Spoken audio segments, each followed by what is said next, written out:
प्रकरण दुसरे, वर्तुळ. परस्परांना स्पर्श करणाऱ्या दोन वर्तुळांचा स्पर्शबिंदू हा त्या वर्तुळांच्या केंद्रबिंदूतून जाणाऱ्या रेषेवर असतो.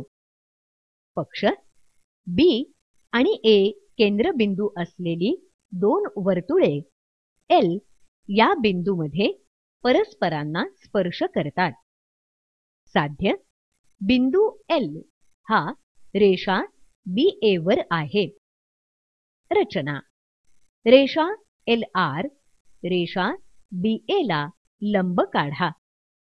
रेषा LR वर बिंदू C हा असा घ्या की LRC आणि रेख LR समरूप रेख CR.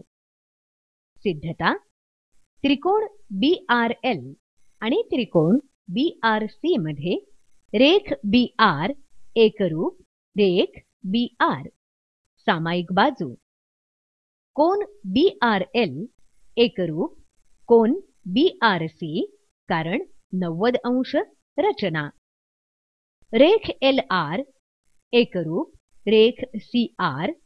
रचना म्हणून त्रिकोण BRL एकरूप त्रिकोण BRC बाकोबा कसोटीने. म्हणून रेख BL एकरूप रेख BC एकरूप त्रिकोणाच्या संगत बाजू.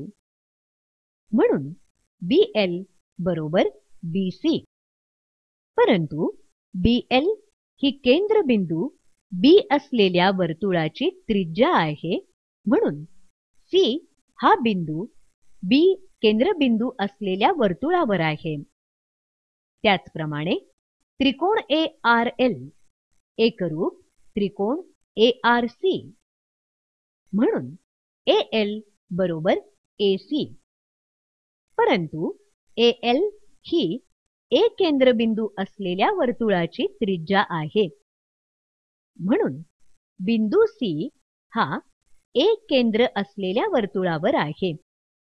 म्हणून L आणि C हे दोन्ही स्पर्शवर्तुळांचे सामायिक बिंदू आहेत. हे स्पर्शवर्तुळाच्या व्याख्येशी विसंगत आहे. यावरून आपलं गृहीतक चुकीचं ठरतं. म्हणून बिंदू L हा रेषा BA वर आहे. म्हणजेच परस्परांना स्पर्श करणाऱ्या दोन वर्तुळांचा सामायिक बिंदू हा त्या वर्तुळाच्या केंद्रबिंदूतून जाणाऱ्या रेषेवर असतो.